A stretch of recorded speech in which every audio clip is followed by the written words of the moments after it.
All right, got a question for all of you guys. Show of hands. How many of you at any point in your life have ever felt sexually frustrated? All right, we're all in the right place. I got the right message. How many of you blame that sexual frustration on women in any particular way? Only 3 of you. Nah. If I irritate at least some of you during this talk, I've done my job, okay? Because that's actually one of the best ways to kind of get us out of our comfort zone and our strongly held paradigms and self-limiting beliefs. So I want to challenge some paradigms and some self-limiting beliefs.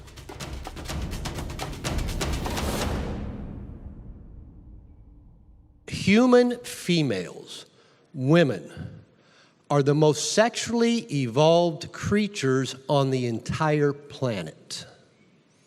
I'm going to prove that to you today. Females of the human race are the most sexually evolved creatures on the entire planet. That's point 1 of this joke, right? Point 2 of this joke is that pretty much every problem we men have ever experienced with women, especially around sex, is probably of our own making. All right? Got your attention? Okay, so let me tell you what I'm talking about. Before I do, I'm going to give you a warning, okay? This is like that warning that comes on at the beginning of movies or, explicit songs. First of all, I'm going to make generalizations. I know that, all right? I'm going to make generalizations about men and about women. That's okay. Like I said, I want to keep you interested. Number 2, this will primarily be heterosexual oriented. And if you swing a different direction, just take what I'm saying and see if you can take any of it and still apply it to you. But I'm just letting you know up front, it's primarily heterosexual oriented. Third, this will be theater, okay? We're talking about sex. We need to make theater of it. So already the theater's begun. We're already having fun. And fourth, sex is, a sensitive, hot subject. I hope that I trigger some strong emotions. I hope some of you, as you listen to me, go, what the fuck? I don't believe that. Or, that's sacrilegious. Or, that's profane. Or, I can't believe you'd say that. Or, some of you may be going, yeah, I already knew all that. Cool. But some of you may have strong emotions. So, if I irritate at least some of you during this talk, I've done my job, okay? Because that's actually one of the best ways to kind of get us out of our comfort zone and our strongly held paradigms and self-limiting beliefs. So I want to challenge some paradigms and some self-limiting beliefs. All right, got a question for all of you guys. Show of hands. How many of you at any point in your life have ever felt sexually frustrated? All right, we're all in the right place. I got the right message. How many of you blame that sexual frustration on women in any particular way? Only 3 of you. Nah. In the last couple of years, I saw a couple of studies. We live this modern society, maybe one term we could use is hookup culture. Guys can go to a dating boot camp and learn how to, run game on women and get chicks and get digits and get numbers and this and that. And we got Hinge and Bumble and Swipe Right. We got this, that, and the everything. Men can get to women. Women can get to men. It's so fucking easy. Technology has made it simple. And yet, these recent studies show, this first one's about America, by the U.S., and for the first time in human history, or at least since they started recording this information, for the first time, over 50% of men and women 35 years age and younger report not being in relationship. Over half, not in relationship in the last year, okay? And it's simple. It's easy. It's easy, right? We got technology. And yet, half the young adults are not in a relationship. Another study, unrelated, but similar information.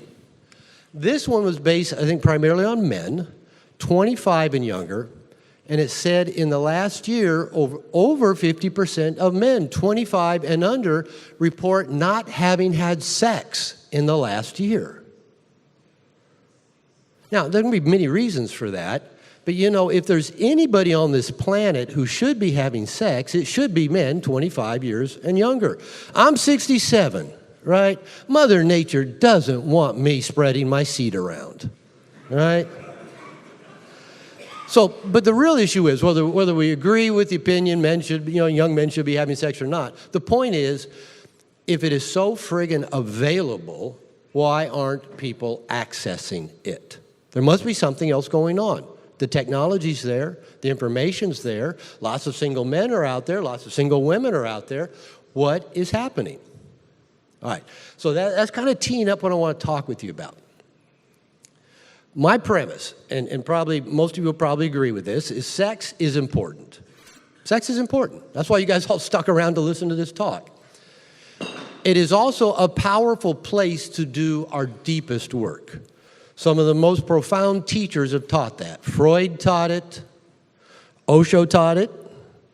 David Snarch teaches it. David Data teaches it.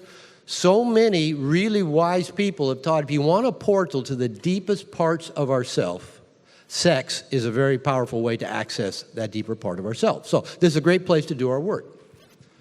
Now, I also am a firm believer that how we do sex is how we do life.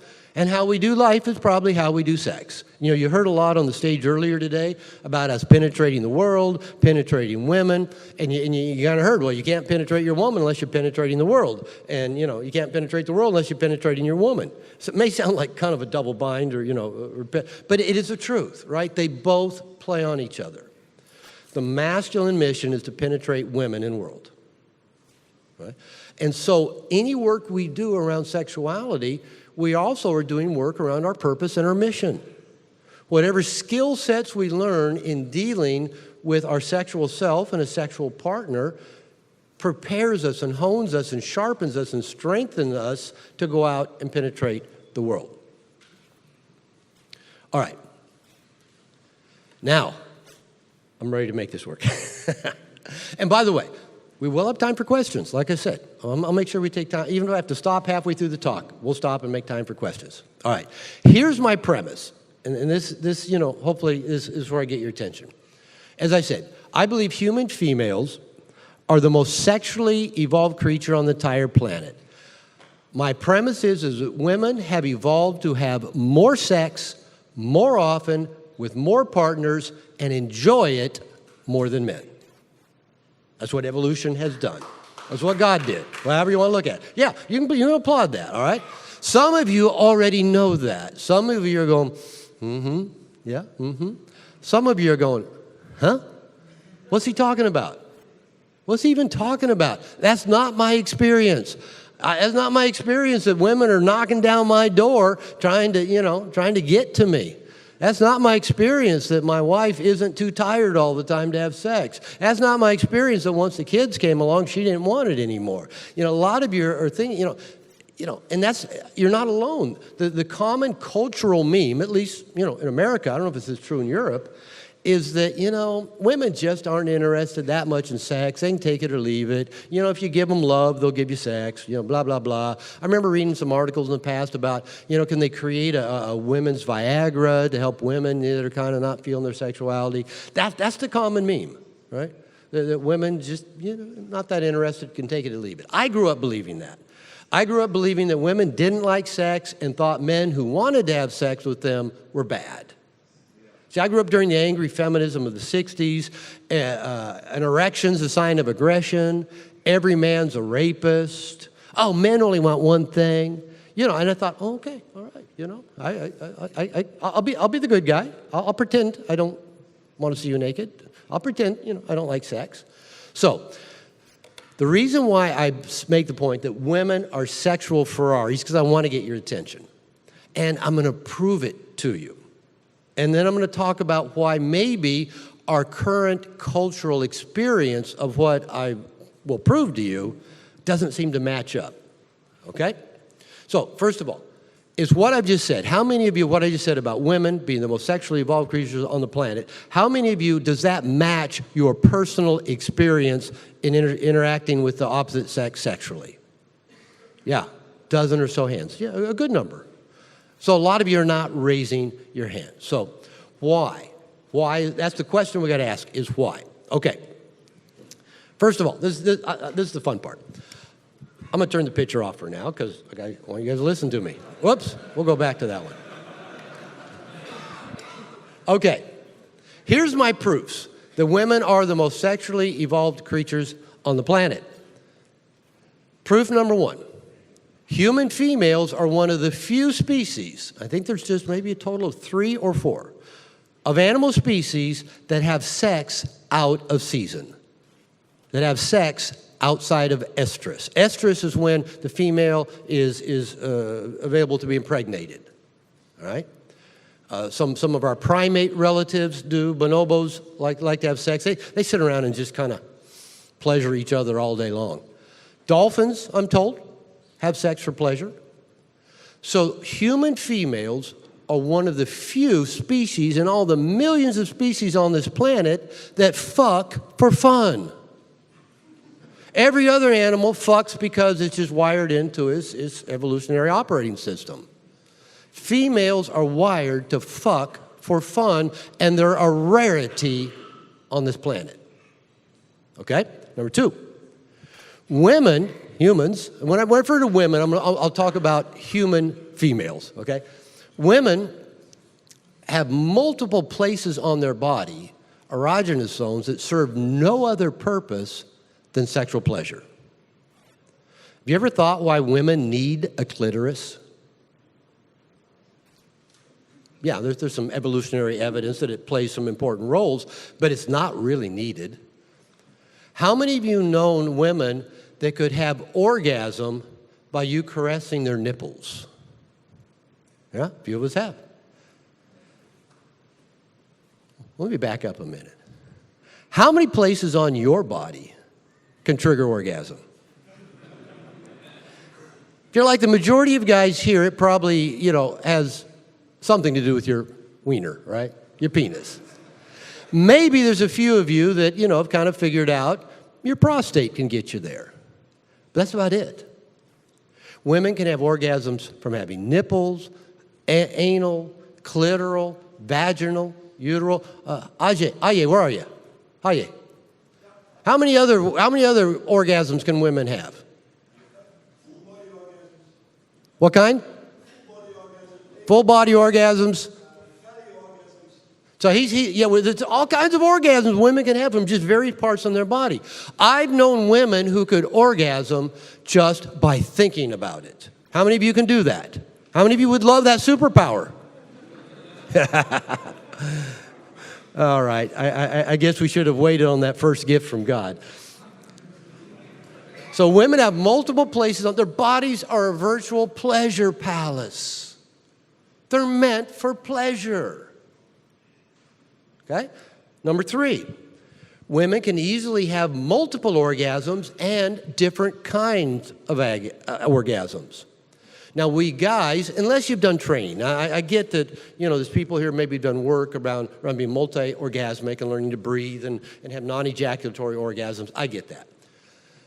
That's a fucking lot of hard work, right? Women don't have to work at it. It's wired into the operating system, right? They can have multiple orgasms by just even how they breathe, how they move their body, what part of their body they touch, what they fantasize about. We guys, we have something. There's a line out there. It's a line that's called the line of orgasmic inevitability. Are you guys familiar with the line of orgasmic inevitability? Nobody's raising their hand. You need to get aware of this line. We could call it the 80% line.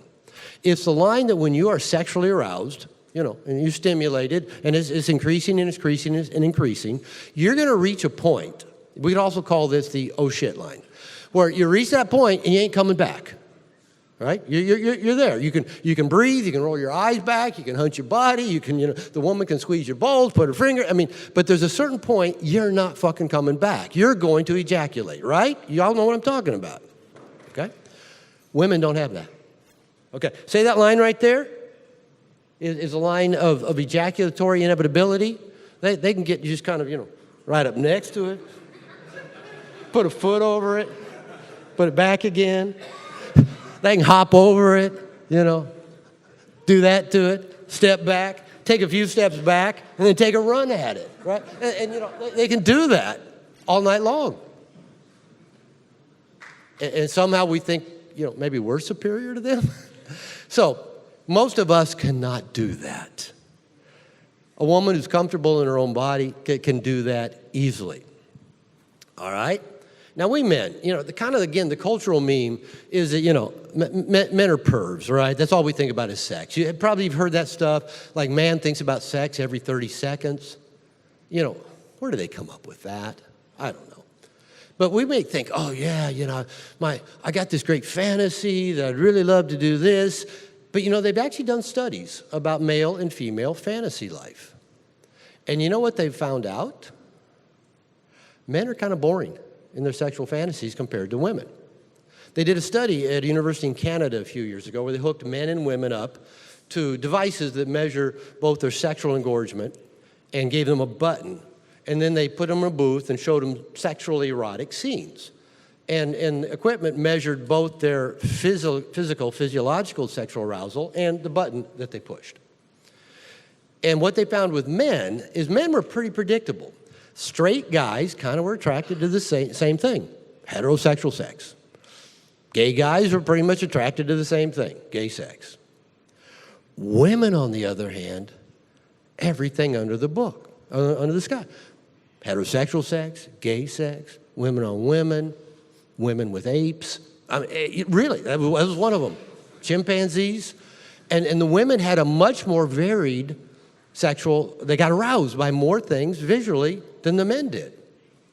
Now, that story made the rounds of media a few years back, and that's kind of interesting information. Again, that kind of goes against the meme that we men are highly sexual and that's all we think about is sex. But you know what? If most of us are honest, our biggest fantasy is maybe having 2 cheerleaders seduce us. That's about it. That's about as crazy as we get. Women, that doesn't even get the motor running. All right. Here's another thing the study found that did not make the rounds of the popular media. Now, I have a PhD, so I've read studies, I've done statistical analysis, done research. I'm not an expert on this stuff, but I got a background in it. And so I was reading the original study, and something that did not get reported in the media is that a second thing they found in this study is that there was a significantly measurable difference between what the women got aroused by, measured by the genital stuff, and what they pushed their finger on. That wasn't true for men. When men push the button, that arouses me, they were aroused. Women would push the button, that arouses me, but they weren't. Women would get aroused and they wouldn't push the button. Statistically, significantly enough. And that might explain when a woman says, well, I really want this. And then they do the other thing. That drives us guys crazy, right? There might be actually biological dynamics going on. But I thought that part was interesting. Okay, so women have a more varied fantasy life than men. So here's number 5. Here's the last one I'm going to share with you. Women have, in general, virtually no refractory period after orgasm. Y'all know what a refractory period is? This is kind of one of those big words like, orgasmic inevitability. Okay, refractory period is how long it takes you to get interested in sex again after you've had an orgasmic experience. Now, it could involve how long it takes you to get interested, but it could involve how long it takes you to be able to have another orgasm. Okay. Now, again, we men think, I'm so highly sex, I can come all the time. I want sex all the time. And women just don't seem to want it, and they just don't seem interested. All right. I'm going to propose a contest. I'm going to take you guys, each one of you, no cost. Take each one of you to a nice hotel, line up 100 beautiful women, and you get to pick the 12 women you think are the hottest and that you think you would love fucking. And I'm going to put you in a hotel room. The women come in one at a time. And you have to ejaculate inside all 12 women. All right, question. How long do you think it would take you? 8 hours, 12 hours, 12 days? Now, I know the older we get, I promise you, the longer it's going to take. And the younger that you are, the more you are going to overestimate your ability to come and get it up and go again, because that's what we do when we're young. But here's the other thing. You know, maybe many of us could maybe get this done, get 3 of them done in a day. And we'll think, all right, I'll get 3 more done tomorrow. And then you wake up tomorrow and go, God, I'm not really in the mood. You mean I got to do it again? Huh? There's 9 more? Yeah. So it might take, I honestly, how I'm wired, it might take me a month. Might take me a month. All right. Same thing. We take almost any woman who's comfortable with her sexuality, comfortable in her body, put her in a hotel room with 12 men of her pick, and say she has to orgasm with these 12 men. Some women would be out of the room before I get done with my talk. Many would get it done within an hour or 2. And we think somehow maybe we're like more highly sexed than they are. As I said, I believe women are wired to have more sex more often with more partners and enjoy it more than men. All right, there's my 5 proofs. Anybody still sitting there going, nah, I don't believe that. That's full of shit. I mean, you really can't argue with these proofs. Right? They're pretty self-evident. Now, again, I'm going to give you time to ask questions if you're still going, but Robert, okay. So, here's another question. If you don't believe this, I mean, if it's still hard for you to believe that women aren't that highly sexed, I have some more questions for you.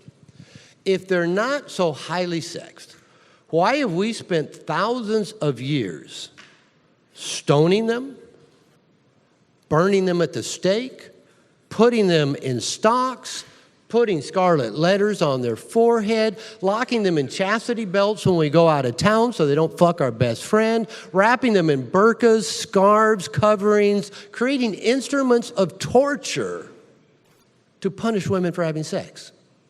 If you ever make it to Guanajuato, Mexico, I was just talking about this with somebody just the other day. They'd been there. There's mummy museums in Guanajuato, Mexico, central Mexico. It was the #2 silver-producing mine in the entire world a few hundred years ago, and the Spaniards came there and basically worked the Mexicans to death, sending the silver back to Spain. And that's where the Mexican Revolution began. There are also museums of torture in Guanajuato, Mexico. Of course, developed by Catholics to basically torture 3 groups of people.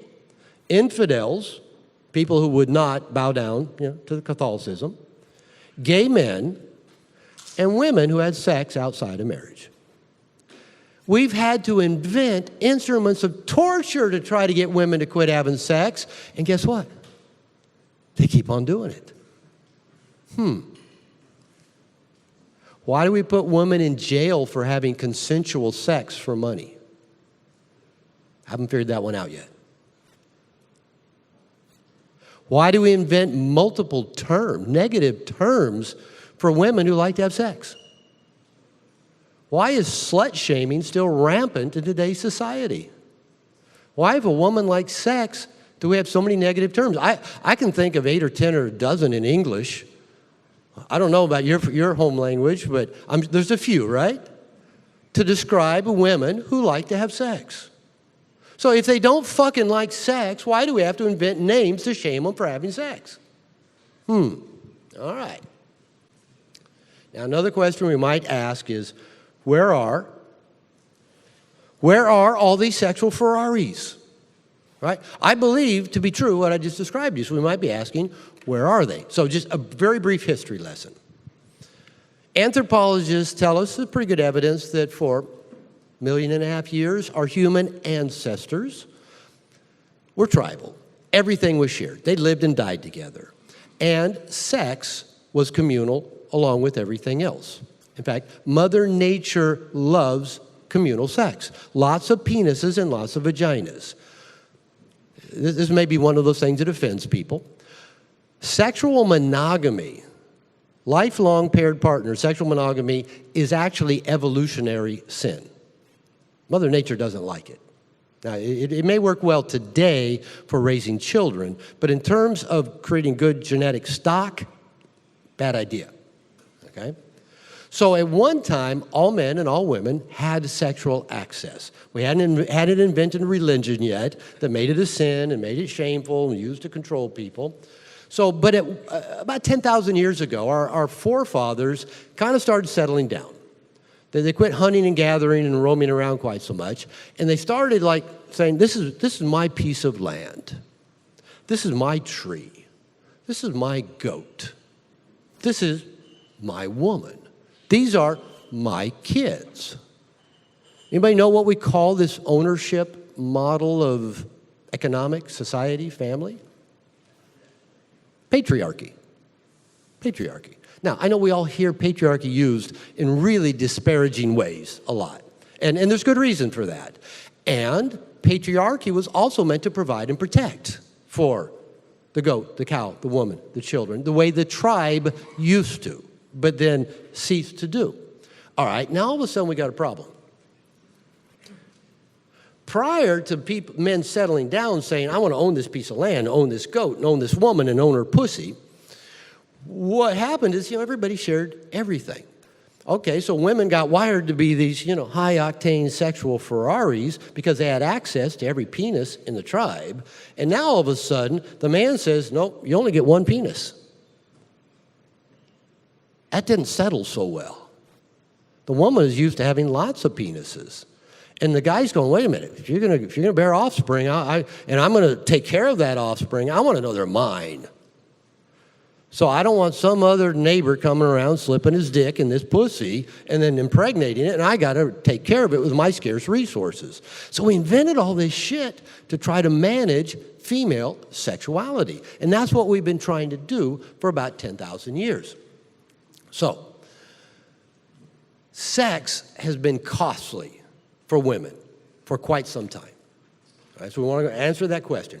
Why don't we find these sexual Ferraris everywhere we go, right? So here's my premises. One is, again, the patriarchy's done a pretty good job of repressing female sexuality because of the ownership mentality of men. All right? That's just what got passed on to us. Going back to that joke, that most of the problems we experience with women, and especially sexual, are of our own making. We can thank our forefathers for that brilliant idea to quit giving us access to every pussy in the tribe and saying, you can only have one, and you really can only have one if you can make enough money and prove your worth to have one. Why did our forefathers think that was a good idea? All right, okay. Another reason why we may not find women running around like sexual Ferraris is just female vulnerability.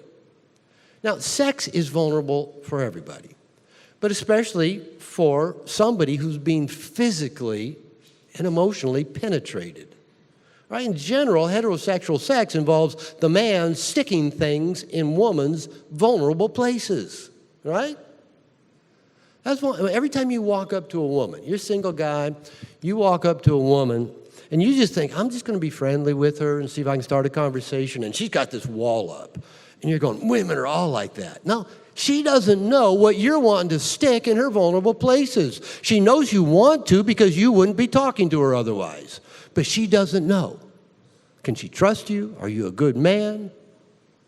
What's your intention? So women have to be like this. They're so vulnerable around sex. As I've heard it say before, that women's pussies are connected to their hearts. Right? Their emotions run much more deep around sex than men in general. And I tell you what, I used to say that if you meet any woman that's at least 45 years old, she will already have abandonment issues. That men who've, pretended to love them and like them just to have sex with them, or men that promised one thing and then left, men that like fucked their best friend, or men that, and I used to say about 45. I started lowering that down to 35. I'm now at about 18. That most women, by the time they reach adolescence and adulthood, already have big abandonment issues around men, starting with daddy. All they want to be loved. They want to be loved by a man. They fantasize what it'd be like to be held by him. I wonder if he's a good kisser. What would his arms feel around my body? Oh, I wonder how it would feel to have him inside of me. They're thinking about that. But you know what? Every time they've thought that, they got hurt. They got hurt. Again, I'm not trying to put a big blame thing on us men. I'm just trying to explain why women maybe have their guard up. They don't want to get hurt. Nevertheless, they still want to be fucked to God. They still want to be penetrated by a mindful, masterful man. All right, but they just don't know if that's you. All right, which brings us to you.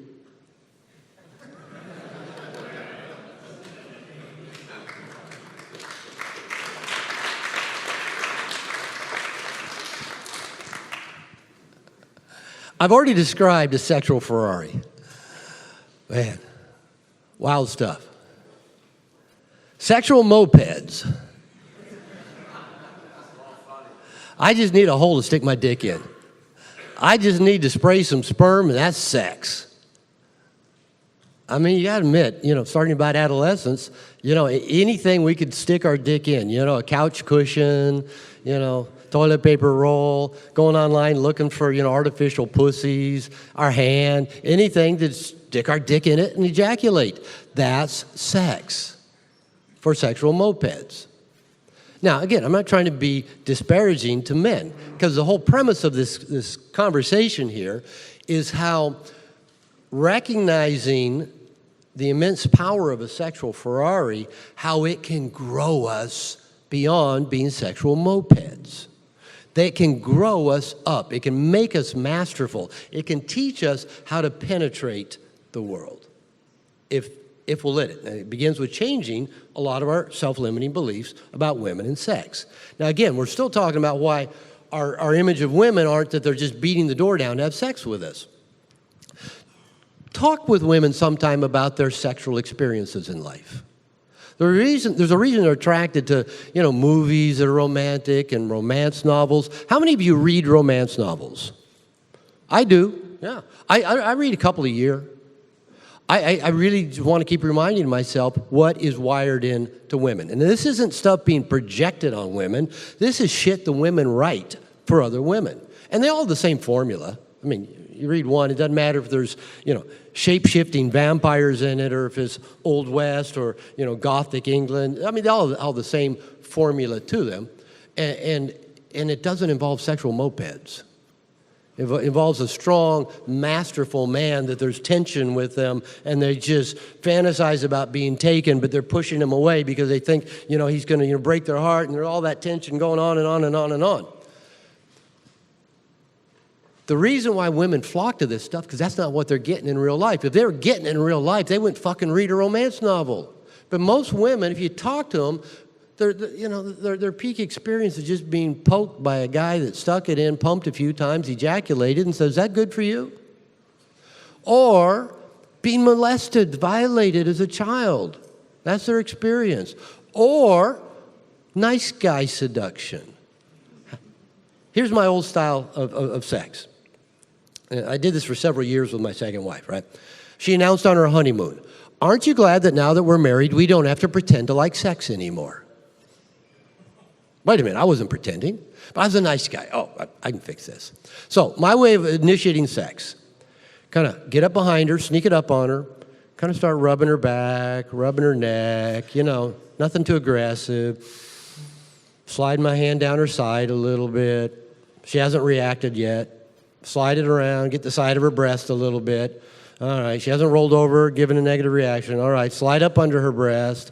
Now maybe get a little bit of a nipple. And then maybe if she hasn't, said no or stop or rolled over and gone to sleep, maybe I'll go down on her. Maybe, kind of go down on her a little bit, and then come up and, twist a nipple or two, and then stick it in and come. So every time you touch the back of her back, she's going, "Fuck, here it comes again." That's women's experience of sex. And you wonder why they're not lining up and beating our door down? Now, one more. Yesterday, Victor told a nice story about me that I'd shared with him about 15 minutes before he came up on stage. How many people heard Victor's 7 things that men are afraid of with women? You guys heard his talk yesterday? Okay. There's one that he didn't have. Now, when I said it, he said, well, that's female emotion. Now, 8. Number 8. Men are fucking afraid of female sexuality. When we truly experience the power, the cosmos moving, the earth shaking, the hurricane, the tornado, the earthquake, the volcano, power of female sexuality, most men go running out of the house with their hair on fire screaming. It terrifies us. Males tend to be terrified of female sexuality, primarily for 2 reasons. Is that we don't want to be consumed and we don't want to be found inadequate. Now, guess what? We're never going to be able to perform like the sexual Ferrari. So we just think, oh, I just won't go there. I don't want to feel inadequate. So that's another reason that women aren't beating our door down. They know it fucking scares us if they come on too strong. They got to be subtle. Okay. Let's talk about how to drive a sexual Ferrari. All right, so this has been kind of like all the, all right, here's something I've been teaching men for a few years, and it's just really simple. And it's called the 3 rules for great sex. Now, the 3 rules are very simple. They're so simple, but so contrary to how most of the men I've worked with for years tend to think. At one time, I was leading 5 men's groups a week in my private practice back in Seattle, Washington. And almost, 5 times a week almost, somebody in one of the groups say, Robert, can you talk about the 3 rules for great sex again? I go, sure. And I said, who can recite the 3 rules for great sex? And maybe they've heard the 3 rules for great sex a dozen times previously. And almost 100% of the time, the guy asked to recite it blows it. They're simple. But the reason is we've all developed a paradigm about sexuality, how we are sexual beings and how women are sexual beings. The 3 rules for great sex kind of puts that on end, okay? So they're really simple.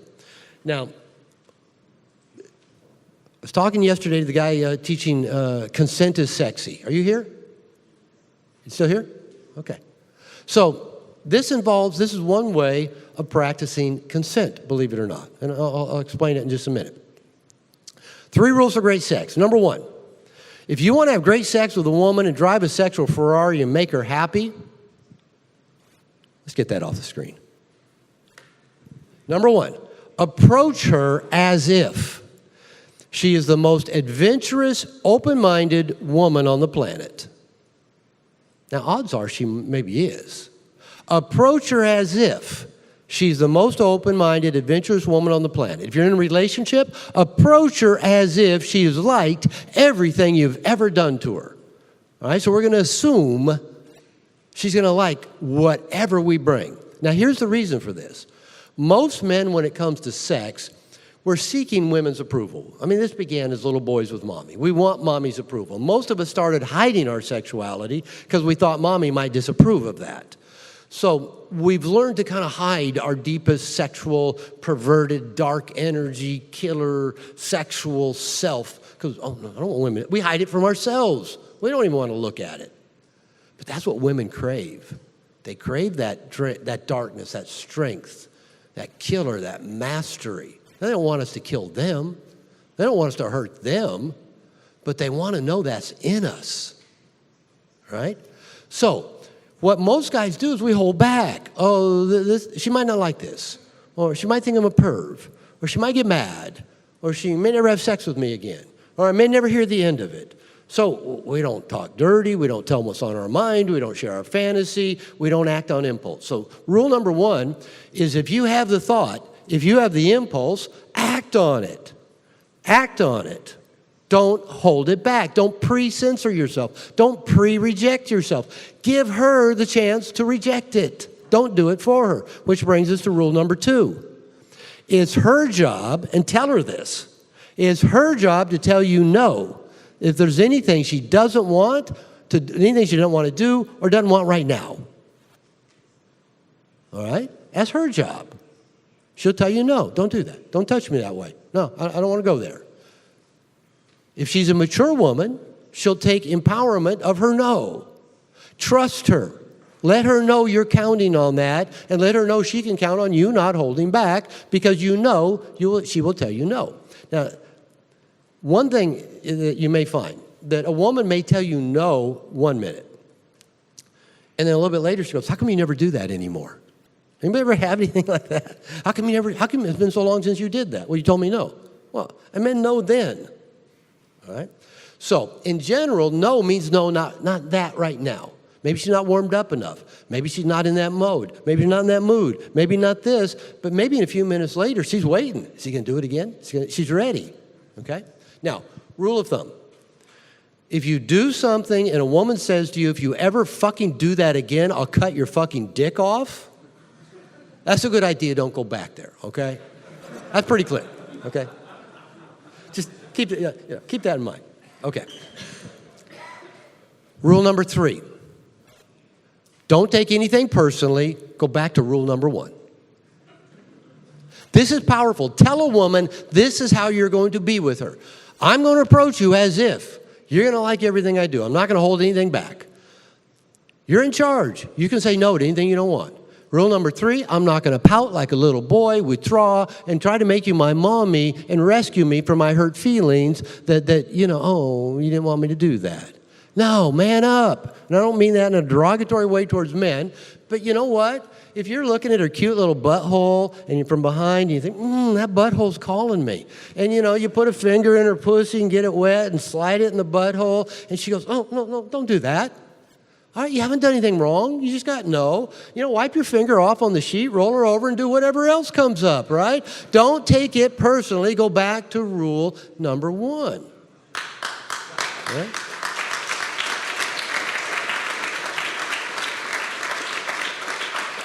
Three rules for a great life. Approach the world as if it's an abundant place that wants to say yes to you. Rule number 2, the world's going to tell you no from time to time. Rule number 3, don't take it personally. Go back to rule number 1.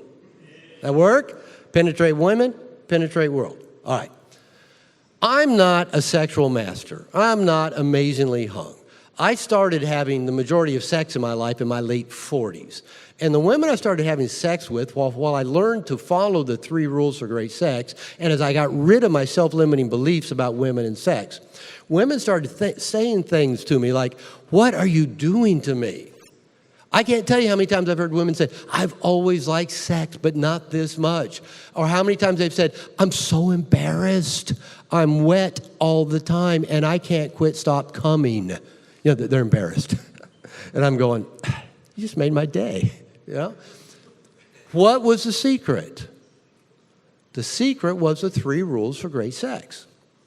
Now, I've been in relationships with women. In fact, after I got out of my second marriage, the one on the honeymoon that said, aren't you glad we don't have to pretend to like sex? 14 years of that. Got out in the world, and I ran into a lot of sexual Ferraris. A lot of them. Every woman I've been with since that second marriage has wanted more sex than me. All the time. Wanted it all the time. My wife would be happy to have sex 3 times a day. If we go 2 or 3 days without sex, she assumes I either don't love her or I'm fucking somebody else. There can't be any other reason. Right? It can't be that I'm 67 years old and had prostate surgery 6 months ago. Can't be any of that, right? She's a sexual Ferrari, all right? Rule 4. If she can make it hard, it's hers. This is for the woman. Women are going, oh, man, he practices the 3 rules, and it gets me heated up, but, then he's ready to go to sleep, and, he's tired, and they're going, my motor's still running. I want more. And I always tell women, all right, rule 4, if you can get it hard, it's yours. You guys agree with me? You're tired. Oh, not tonight. Oh, no. And all of a sudden, she's working her, skill set on you, and, you're hard. You going to tell her no now? No.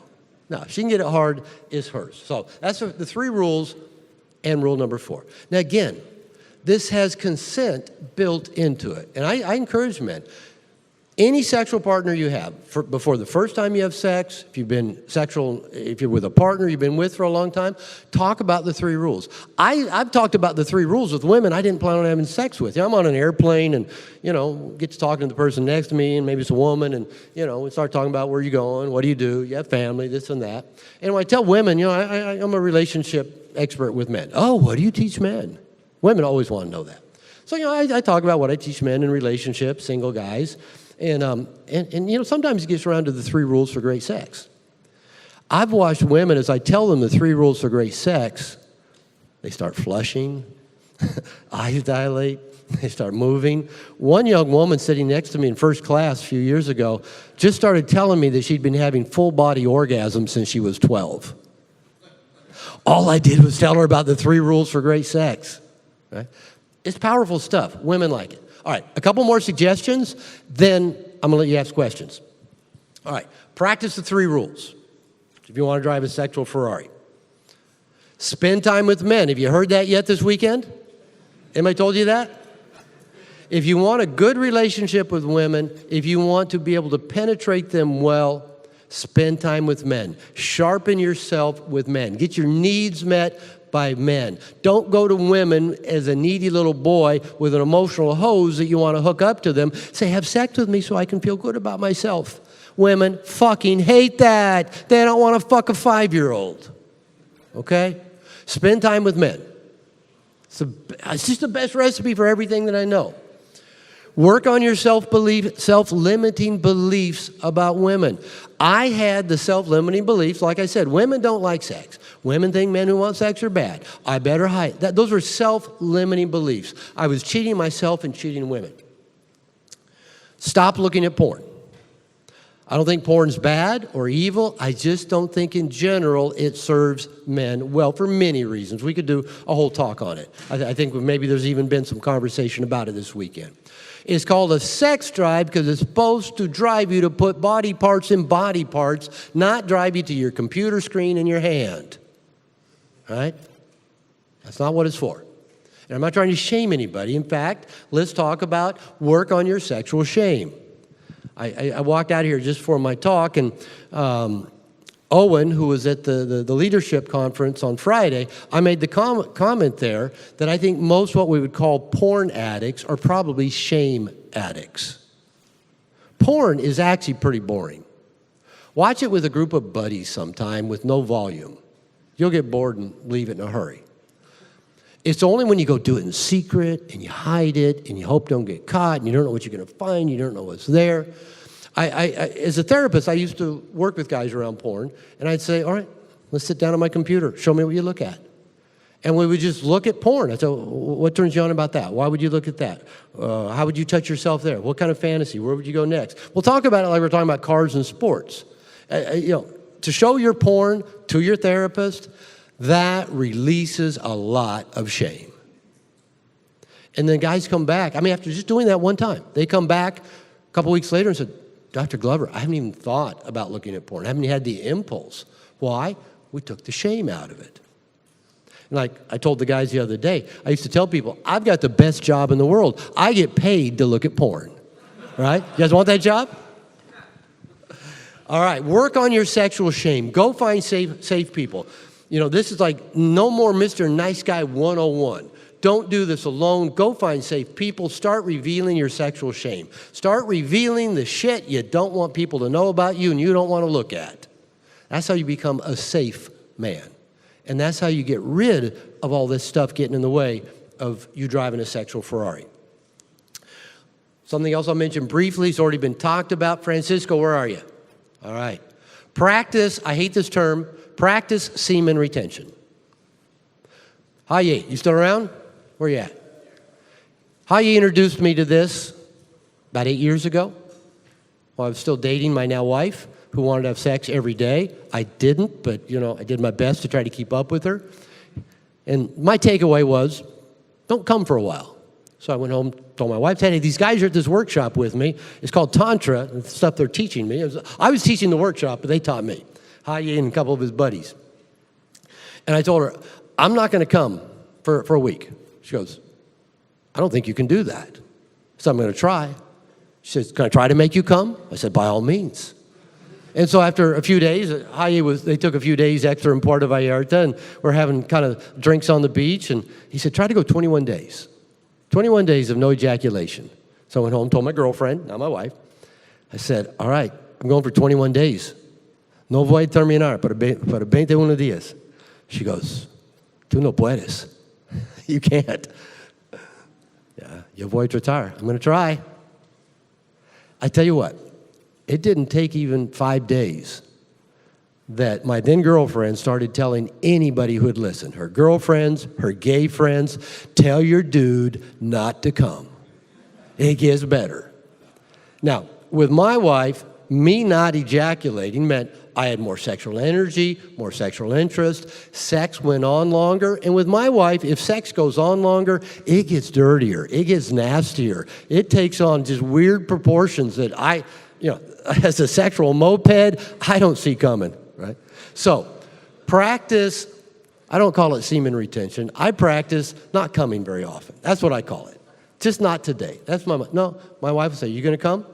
¿Tú vas a terminar? No, not today. Just not today. That's what I practice. Not today. I promise you, if you quit looking at porn, quit masturbating, quit ejaculating, you can still practice sexual arousal states because your system needs it, but stop ejaculating for a while. Go 21 days. Francisco, am I right? Yes. Hi, am I right? Yeah. Any of the rest of you out here done this? Practice semen retention, am I right? Yes. Yeah. Yes. Okay, finally, treat sex as a gift that you give your wife in the world. It's not about you busting a nut, getting your rocks off, sticking your dick in a hole and disseminating sperm. Not about spraying sperm. It's about penetrating women and world with a gift of your masculine consciousness and open-hearted mastery. That's a game changer. That's a game changer. As I said, penetrating women and world go hand in hand. Work on them both. And remember, we got to have our tribe. We got to have our guys to help us do it.